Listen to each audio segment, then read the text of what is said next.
राधे राधे मित्रों, आप सभी का स्वागत है। दोस्तों, बहुत से लोगों के मन में यह प्रश्न जरूर उठता होगा कि आखिर स्त्रियों को शमशान घाट पर जाने के लिए क्यों मना किया जाता है। इसके पीछे का कारण क्या है? प्रिय मित्रों, आज हम इस प्रश्न का उत्तर आप सभी को एक अलौकिक कथा के माध्यम से देने जा रहे हैं। इस कथा को धर्मराज ने देवर्षि नारद जी को सुनाई थी। तो चलिए मित्रों, आपका ज्यादा समय नष्ट न करते हुए यह कथा प्रारंभ करते हैं। मित्रों, एक बार की बात है, विष्णु भक्त देवर्षि नारद जी विष्णु विष्णु का जाप करते हुए यमलोक में पधार गए। नारद जी को आता देखकर यमराज अत्यंत प्रसन्न हो गए और बोले, हे ऋषिवर, यमलोक में आपका स्वागत है। कहिए, आज किस प्रयोजन से आपने यमलोक में पदार्पण किया? अवश्य ही आप कोई महत्वपूर्ण समाचार लेकर आए होंगे। यमराज के मुख से यह बात सुनकर देवर्षि नारद जी ने हाथ जोड़कर कहा, हे सूर्यपुत्र, हे दंडधारी, मैं आपको सर्वप्रथम प्रणाम करता हूं। आज मैं आपके पास कोई समाचार लेकर नहीं आया। मैं तो आपके पास अपनी एक शंका लेकर आया हूं। कृपया मेरी इस शंका का निवारण करें और मेरे इस व्याकुल मन को शांत करें। तब धर्मराज मंद मुस्कान के साथ बोले, हे ऋषिवर, आपके मन में जो भी प्रश्न है, आप निस्संकोच पूछिए। मैं अवश्य ही आपकी शंका का समाधान करूंगा। देवर्षि नारद जी ने कहा, हे सूर्यपुत्र धर्मराज, मेरा पहला प्रश्न यह है कि मनुष्य गरीबी से मुक्ति कैसे पा सकता है, और मेरा दूसरा प्रश्न यह है कि किस कारण से स्त्रियों का शमशान घाट जाना वर्जित है। देवर्षि नारद का प्रश्न सुनकर धर्मराज मुस्कुराते हुए बोले, हे अर्षिवर, आज आपने समस्त मानव जाति के हित के लिए अत्यंत महत्वपूर्ण प्रश्न पूछा है। इस प्रश्न के उत्तर में समस्त मानव जाति का कल्याण छिपा है। हे देवर्षि, मैं आपके पहले प्रश्न का उत्तर एक महान कथा के माध्यम से देना चाहता हूं। तत्पश्चात मैं आपके दूसरे प्रश्न का उत्तर दूंगा। आप इस कथा को ध्यानपूर्वक सुने, तभी आपको आपके प्रश्न का उत्तर प्राप्त होगा। मित्रों, जो भी श्रोतागण इस कथा को पूरा सुनते हैं, उनके घर से दुख दारिद्र्य का नाश हो जाता है और उन्हें गरीबी से छुटकारा मिल जाता है। मित्रों, कथा प्रारंभ करते हुए धर्मराज कहते हैं, हे देवर्षि, प्राचीन समय की बात है। उत्तर देश में एक नगर था। उसमें हरिशंकर नाम का एक धनवान सेठ रहता था। उसके घर में किसी चीज की कोई कमी नहीं थी। उसका व्यापार बहुत अच्छा चल रहा था। उसका परिवार बहुत खुश रहता था। सेठ अपनी पत्नी के लिए हर महीने बहुमूल्य गहने और आभूषण खरीदता था, जिसके कारण उसकी पत्नी उससे बहुत प्रसन्न रहती थी। मित्रों, सेठ की पत्नी बहुत ही भोली भाली थी। उसे कोई भी प्रेम से कुछ पूछ लेता तो वह सब कुछ बता देती थी। एक दिन सेठ की पत्नी ने सेठ से पूछा, हे स्वामी, आपका व्यापार कैसा चल रहा है? आप कैसे इतना धन कमाते हैं? अपनी पत्नी का ऐसा प्रश्न सुनकर सेठ ने सारी बात बता दी। सेठ ने कहा, हे प्रिय, मैं कपड़ों का व्यापार करता हूं। मैं गांवों में जाकर छोटे छोटे कारीगरों से कपड़े खरीदता हूं और उन्हें महंगे दामों में शहर में बेच देता हूं, जिसके कारण मुझे अधिक धन की प्राप्ति होती है। अपने पति की यह बात जानकर सेठानी बहुत प्रसन्न हुई। उसने सोचा, मेरे पति तो बहुत बुद्धिमान हैं। यह बात तो सारे नगर वालों को पता होनी चाहिए कि मेरे पति कितने बुद्धिमान हैं, जिसके कारण वे इतना धन कमाते हैं। मित्रों, किसी ने सच ही कहा है कि स्त्रियों को बात पचती नहीं। वे किसी न किसी रूप में अपनी बात कह देती हैं। वही हाल सेठ की पत्नी का था। अब सेठ की पत्नी ने पूरे नगर में यह बात फैला दी कि कैसे उसके पति अपनी बुद्धि का प्रयोग करके इतना धन कमाते हैं। जब यह बात नगर के लोगों को पता चली, तो वे सभी भी कपड़ों का व्यापार करने लगे। सेठ, जो पहले कम दाम में कपड़े खरीदता था, अब वही कपड़े उसे महंगे दामों में खरीदने पड़ते थे, क्योंकि कपड़े खरीदने वालों की संख्या बढ़ गई थी। अब सेठ को व्यापार में घाटा होने लगा। धीरे धीरे वह गरीब होता गया। सेठ का व्यापार डूबने लगा। यह देखकर वह बहुत चिंतित हो गया। उसे समझ में नहीं आ रहा था कि वह क्या करे। वह चुपचाप एकांत में बैठा हुआ था। तभी द्वार पर एक साधु महात्मा भिक्षा मांगने आए। साधु की आवाज सुनकर सेठ की पत्नी ने दरवाजा खोला और साधु को प्रणाम किया। फिर साधु ने सेठानी से कहा, हे पुत्री, क्या मुझे भोजन मिल सकता है? मैंने कई दिनों से भोजन नहीं किया है। तभी सेठ की पत्नी ने कहा, हे ब्राह्मण देव, आप घर के अंदर पधारें, आपका स्वागत है। उसने साधु को बैठने के लिए आसन दिया और बोली, हे ब्राह्मण देव, आप प्रतीक्षा करें, मैं आपके लिए भोजन बनाकर लाती हूं। मित्रों, थोड़ी देर बाद वह साधु के लिए तरह तरह के व्यंजन बनाकर लाई और साधु को खाने के लिए दिया। साधु ने भोजन किया और उसके बाद विश्राम करने लगे।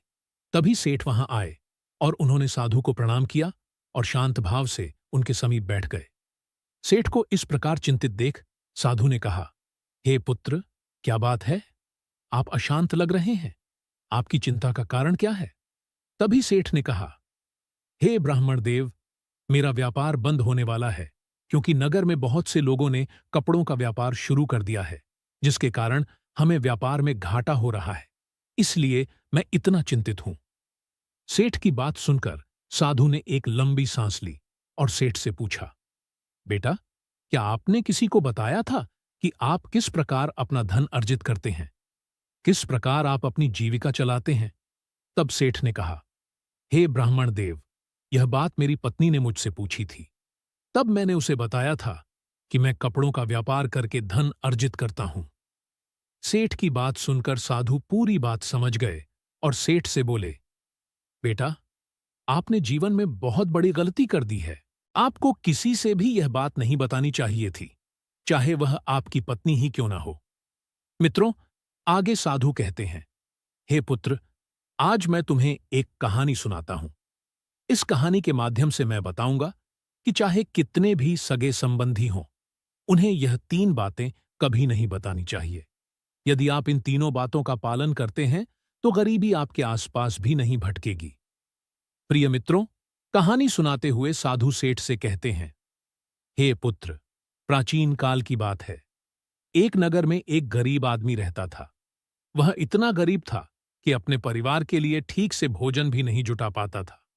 मित्रों, कहते हैं ना कि गरीबी मनुष्य के लिए एक अभिशाप के समान होती है। बिना धन के परिवार चलाना बहुत मुश्किल काम होता है। आगे साधु सेठ से कहते हैं, हे पुत्र, वह गरीब आदमी जैसे तैसे अपने परिवार का भरण पोषण कर रहा था। कभी उन्हें भोजन मिल जाता था तो कभी भूखे पेट ही सोना पड़ता था। एक दिन उस गरीब आदमी की पत्नी ने कहा, हे स्वामी, कब तक हम इस गरीबी के दलदल में रहेंगे? कब हमें इस गरीबी से मुक्ति मिलेगी? हमारे पास तो इतना धन भी नहीं है कि हम भरपेट भोजन कर सकें। ऐसे कब तक चलेगा? फिर उसने अपने पति से कहा, हे पतिदेव, आप धन कमाने के लिए शहर चले जाइए। मित्रों, पत्नी के बार बार कहने पर वह गरीब आदमी धन कमाने के उद्देश्य से शहर की ओर निकल पड़ा। वह जंगलों के रास्ते से शहर की ओर जाने लगा। चलते चलते वह एक जंगल में पहुंच गया। काफी लंबा सफर तय करने के कारण वह बहुत थक चुका था और उसे प्यास भी बहुत लग रही थी। वह जंगल में नदी की तलाश करने लगा। तभी उसे एक नदी दिखाई दी। वह नदी के पास गया और भरपेट पानी पिया। फिर वह अपने गंतव्य स्थान की ओर चलने लगा। चलते चलते वह जंगल के बीचों बीच पहुंच गया। तभी उसे एक विशालकाय पीपल का वृक्ष दिखाई दिया, जो अपने चारों ओर एक दिव्य आभा बिखेर रहा था। उसकी शाखाएं मानो आकाश को छू रही थीं और उसकी जड़ें धरती को गहराई से बांधे हुए थीं। उस वृक्ष के चारों तरफ एक शांत वातावरण था और ठंडी ठंडी हवा बह रही थी। वह बेचारा गरीब आदमी उस पेड़ के नीचे बैठकर आराम करने लगा। आगे की कथा सुनाते हुए साधु सेठ से कहते हैं, हे पुत्र, वह गरीब आदमी पीपल के वृक्ष के नीचे आराम से लेटा हुआ था। तभी उसने देखा कि जंगल से एक विशालकाय सर्प आया और पेड़ पर चढ़ गया। वह गरीब आदमी यह दृश्य बहुत ही खामोशी से देख रहा था और मन ही मन सोचने लगा कि यह सांप इस पीपल के वृक्ष पर क्यों चढ़ रहा है। उसके मन में यह जानने की उत्सुकता हुई और वह उस सांप के पीछे पीछे पेड़ पर चढ़ने लगा। तभी उसकी नजर पेड़ की डाल पर पड़ी, जिसके ऊपर कोयल और कौवे का घोंसला था। घोंसले में कोयल और कौवे के बच्चे रखे हुए थे। उस सांप को देखकर कोयल और कौवे के बच्चे डर के मारे चिल्लाने लगे। वह गरीब आदमी देखते ही समझ गया कि यह दुष्ट सांप इन बच्चों को खाने आया है। वह मन ही मन सोचने लगा कि यदि आज मैंने इस सांप से बच्चों की रक्षा नहीं की तो मुझे बड़ा पाप लगेगा। वैसे भी बच्चे तो बच्चे ही होते हैं, चाहे वे इंसान के हों या किसी पक्षी के। बच्चों की हमेशा रक्षा करनी चाहिए। उधर वह सर्प उन बच्चों के पास पहुंच जाता है। तभी वह गरीब आदमी जल्दी से पेड़ की एक टहनी तोड़ता है और सर्प के ऊपर प्रहार कर देता है। जैसे ही डंडे का प्रहार सर्प के ऊपर पड़ता है, वह पेड़ से नीचे गिर जाता है और जंगल की ओर भाग जाता है। फिर वह गरीब आदमी उसी पीपल के वृक्ष के नीचे आकर लेट गया। उधर कोयल और कौवे के बच्चे अपनी रक्षा करने वाले उस गरीब आदमी को भगवान का रूप समझकर मन से दुआएं देने लगे। मित्रों, उसी समय कोयल और कौवा अपने बच्चों के लिए जंगल से दाना लेकर आ जाते हैं। अपने माता पिता को पास देखकर कोयल और कौवे के बच्चे बहुत खुश होते हैं और उन्हें पूरी घटना बताते हैं। वे कहते हैं, हे माँ, इस वृक्ष के नीचे जो मनुष्य विश्राम कर रहा है, वह हमारे लिए ईश्वर का रूप बनकर आया था, जिसने हम सबको सर्प का आहार बनने से बचाया। इसी मनुष्य ने उस भयानक सर्प को मारकर भगाया और हमारे प्राण बचाए। हम इसके कर्जदार हो गए हैं। अगर यह मनुष्य उस सर्प को नहीं मारता तो आज हम काल के गाल में समा चुके होते। आज से हम सब इसके आभारी हो गए हैं। अपने बच्चों के मुख से उस व्यक्ति की प्रशंसा सुनकर कोयल और कौवा बहुत खुश होते हैं। फिर कोयल और कौवा उस गरीब आदमी के पास जाते हैं और उसका धन्यवाद करते हुए कहते हैं, हे भले मनुष्य, आज आपने हमारे बच्चों की जान बचाकर हम पर बहुत बड़ा उपकार किया है। हम दोनों आपका यह उपकार कभी नहीं भूलेंगे। फिर कोयल और कौवे ने उस गरीब आदमी से पूछा, हे भले मनुष्य, आप कौन हैं और आप कहाँ जा रहे हैं? मित्रों, कोयल और कौवे के पूछने पर वह गरीब आदमी कहता है, हे पक्षियों, मैं एक गरीब आदमी हूं और धन कमाने के लिए शहर जा रहा था। काफी लंबा सफर तय करने के कारण मैं थक गया था। तभी मेरी नजर इस पीपल के वृक्ष पर पड़ी, जिसकी शीतल छाया के नीचे मैं बैठकर आराम करने लगा। तभी मैंने देखा कि एक दुष्ट सर्प तुम्हारे बच्चों को खाने के लिए तुम्हारे घोंसले के पास जा रहा था। उसी समय मैंने अपने मनुष्य धर्म का पालन करते हुए उस सर्प को मारकर भगा दिया। फिर कोयल और कौवा बोले, हे भले मनुष्य, तुमने हम पर बहुत बड़ा उपकार किया है। संसार में सबसे बड़ी खुशी बच्चों से होती है। बच्चों से अधिक प्रिय तो किसी को कोई नहीं होता। आप भी तो धन कमाने अपने बच्चों के लिए ही जा रहे हैं। अब आपने हमारे बच्चों की जान बचाई है, तो हम आपके बच्चों की भूख मिटाना चाहते हैं। तब उन्होंने बताया, हम दोनों कोयल और कौवा नाम के पक्षी हैं। आज से हम तुम्हारे लिए बहुमूल्य रत्न लाकर देंगे। हमने सुना है कि यह रत्न मनुष्यों के लिए बहुत मूल्यवान होते हैं। हम तुम्हें कुछ रत्न देते हैं। तुम उन्हें बेचकर बाजार से अपने लिए कुछ खाने पीने का सामान ले आओ, लेकिन बदले में आज से तुम यहीं रहकर हमारे बच्चों की देखभाल करते रहना। हम तुम्हें प्रतिदिन कीमती रत्न लाकर देते रहेंगे। कोयल और कौवे की बात सुनकर वह गरीब आदमी बहुत खुश हो गया और सोचने लगा, अगर हमें यहीं बैठे बैठे धन मिलेगा तो हमें इतनी दूर शहर जाने की क्या जरूरत। यह सोचकर उस गरीब आदमी ने कोयल और कौवे की बात मान ली। प्रिय मित्रों, आगे की कथा सुनाते हुए साधु कहते हैं, हे पुत्र, वह गरीब आदमी कोयल के द्वारा दिए हुए कुछ रत्न लेकर बाजार गया और उन्हें बेचकर अपने खाने पीने का सामान खरीद लाया। उसने उस पीपल के वृक्ष के नीचे एक झोपड़ी बना ली और वहीं रहने लगा। वह कोयल और कौवे के बच्चों की देखभाल करने लगा। अब कोयल और कौवा निश्चिंत हो गए। उन्हें उनके बच्चों की रक्षा करने के लिए एक विश्वासपात्र आदमी मिल गया था। अब वे बेफिक्र होकर सुबह सुबह अपने घोंसले से उड़ जाते थे और शाम को लौट कर आते थे।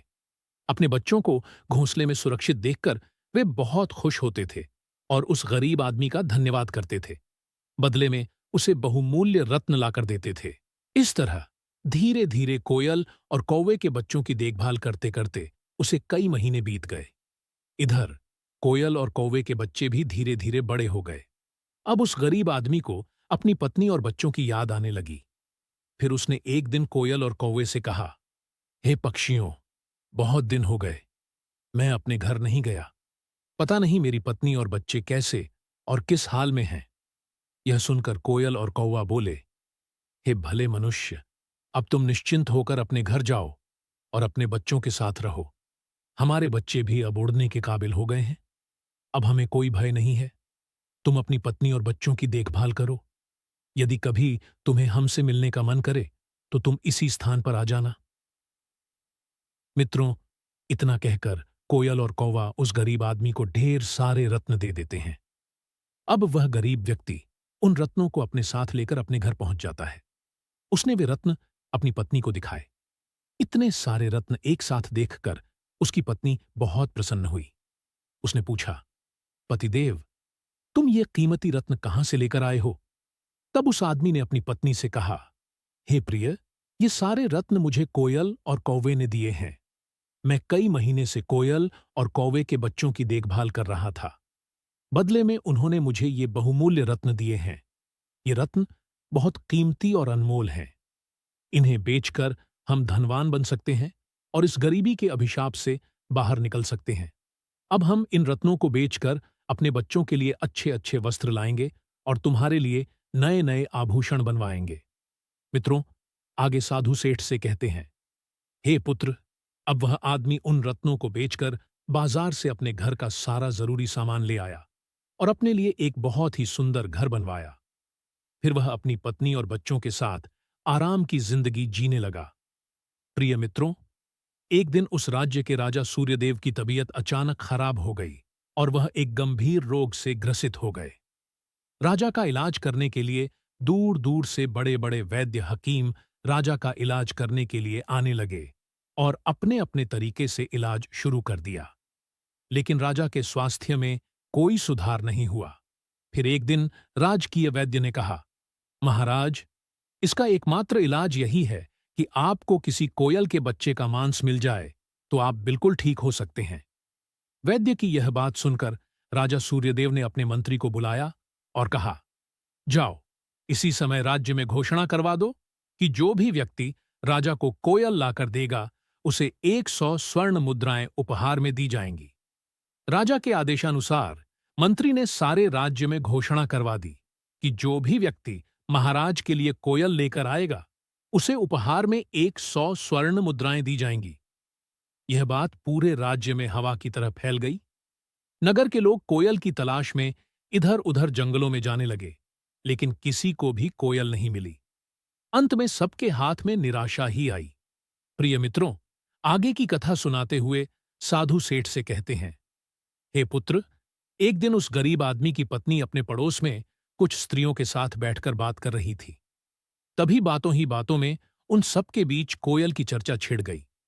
तभी एक स्त्री उस गरीब आदमी की पत्नी से बोली, बहन, क्या तुम्हें पता है कि राजा किसी गंभीर रोग से ग्रसित हैं, जिनके इलाज के लिए वैद्य ने एक कोयल लाने के लिए कहा है? वैद्य के कहने पर राजा साहब ने कोयल का बच्चा लाने का आदेश दिया है और साथ में यह भी कहा है कि जो भी कोयल का बच्चा लेकर आएगा उसे वे 100 स्वर्ण मुद्राएं उपहार में देंगे। आगे वह कहती है, हे बहन, कोयल लाना कोई आसान काम नहीं है। इतना आसान काम होता तो राजा के पास इतने सैनिक हैं, वे कब के लिए आते। मित्रों, जब उस गरीब आदमी की पत्नी ने यह बात सुनी कि राजा साहब बीमार हैं और उन्होंने घोषणा की है कि जो कोई उन्हें कोयल का बच्चा लाकर देगा उसे वे उपहार में 100 स्वर्ण मुद्राएं देंगे, तो वह बहुत खुश हो गई और बोली, अरे बहन, कोयल लाना कौन सी बड़ी बात है। मेरे पति तो कई महीने तक कोयल और कौवे के बच्चों की देखभाल करके आए हैं। वे एक नहीं कई कोयल ला सकते हैं। इतना कहने के बाद वह अपने घर चली गई। नगर की स्त्रियों ने जब उसकी यह बात सुनी तो उन्होंने अपने अपने पतियों से जाकर बताया। धीरे धीरे यह बात पूरे नगर में फैल गई। जब यह बात राजा सूर्यदेव को पता चली कि उनके राज्य में एक व्यक्ति है जो कोयल और कौवे के बच्चों की देखभाल करता था और वह उनके लिए कोयल लेकर आ सकता है, तो राजा ने तुरंत अपने सैनिकों को आदेश दिया, जाओ, उस आदमी को पकड़कर मेरे सामने उपस्थित करो। राजा का आदेश पाने पर सैनिक उस आदमी को पकड़कर राजा के सामने लाकर खड़ा कर देते हैं। राजा ने उससे क्रोधित होकर कहा, इतने दिनों तक तुमने मुझे कोयल लाकर क्यों नहीं दिया? जाओ, इसी क्षण कोयल लेकर आओ। यदि तुम मेरे लिए कोयल लेकर आओगे तो मैं तुम्हें उपहार दूंगा, परंतु यदि तुमने छल करने की कोशिश की तो तुम्हें मृत्युदंड की सजा मिलेगी। राजा की यह बात सुनकर वह आदमी घबरा गया और बोला, हे महाराज, आप मेरे प्राण ले लो, पर मैं आपको कोयल का बच्चा लाकर नहीं दे सकता। मैंने तो उनकी जान बचाई थी। एक रक्षक भक्षक कैसे बन सकता है? उसकी इस बात को सुनकर राजा सूर्यदेव उस पर क्रोधित होकर बोले, अगर तुमने हमारी बात नहीं मानी और कोयल का बच्चा लाकर नहीं दिया, तो हम तुम्हारी पत्नी और बच्चों को मरवा देंगे। आगे साधु सेठ से कहते हैं, हे पुत्र, मनुष्य सबसे ज्यादा कमजोर तब पड़ता है जब उसके बच्चों की सुरक्षा की बात आती है। ऐसे में वह कुछ भी करने को मजबूर हो जाता है। राजा की बात सुनकर वह गरीब आदमी बहुत घबरा गया। उसने सोचा कि अब मुझे किसी भी तरह कोयल का बच्चा लाकर राजा को देना ही होगा। वह गुस्से में घर आया और अपनी पत्नी को डांटने लगा। वह बोला, तुमने यह क्या अनर्थ कर दिया? तुम्हें बिल्कुल भी समझ नहीं है। हम क्या करते हैं और कहाँ जाते हैं, यह बात किसी को नहीं बतानी चाहिए। लेकिन तुमने तो यह बात नगर की स्त्रियों को बता दी। तुम्हारी यह बात उस दुष्ट राजा सूर्यदेव तक पहुंच गई। तुम ही बताओ, मैं क्या करूं? जिन कोयल और कौवे के बदौलत आज हमें खाने को भोजन, रहने को नया घर और पहनने को अच्छे वस्त्र मिले हैं, जिनके कारण हम गरीबी के दलदल से बाहर निकले हैं, मैं उनके साथ इतना बड़ा धोखा कैसे कर सकता हूं? तुमने यह बात उन महिलाओं को बताकर बहुत बड़ी भूल की है। फिर जब उसका गुस्सा शांत हुआ तो उसने अपनी पत्नी को समझाते हुए कहा, प्रिय, अपने घर की कुछ बातें दूसरों से कभी नहीं कहनी चाहिए।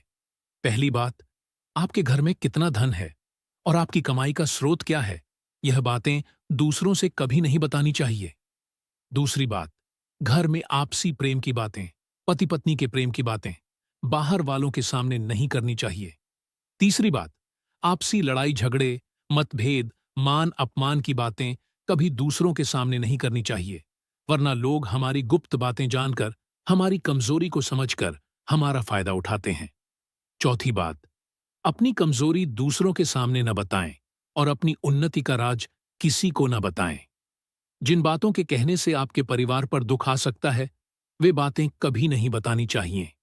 मित्रों, आगे साधु सेठ से कहते हैं, हे पुत्र, इन बातों के अतिरिक्त मनुष्य को उन बातों को अपनी पत्नी से भी नहीं बतानी चाहिए जिन बातों से घर की मान प्रतिष्ठा नष्ट होती हो, परिवार पर संकट आता हो, किसी की जान जाती हो, परिवार में फूट पड़ती हो या आपके रिश्ते खराब होते हों, क्योंकि कहते हैं कि स्त्रियों के पेट में इस तरह की बातें पचती नहीं। वे बहुत जल्दी प्रसन्न होकर दूसरों के सामने सब बातें बोल देती हैं।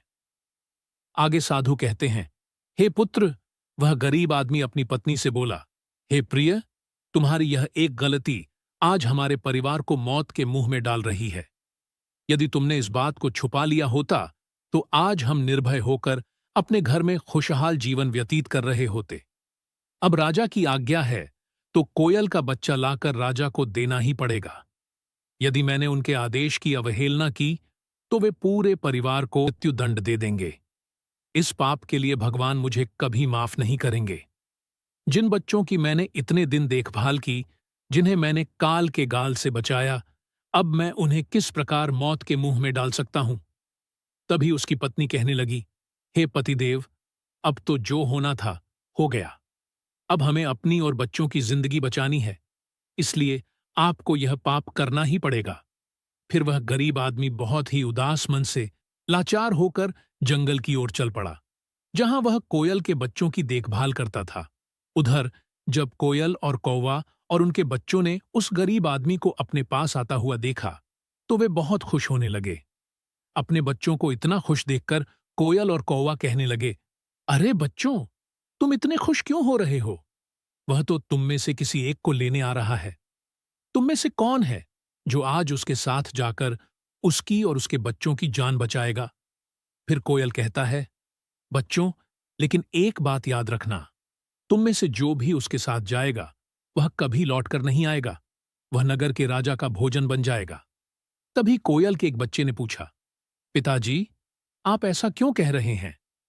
फिर कोयल कहता है, बच्चों, इस राज्य का राजा किसी गंभीर रोग से पीड़ित है और वैद्य ने उसे कोयल के बच्चे का मांस खाने को कहा है।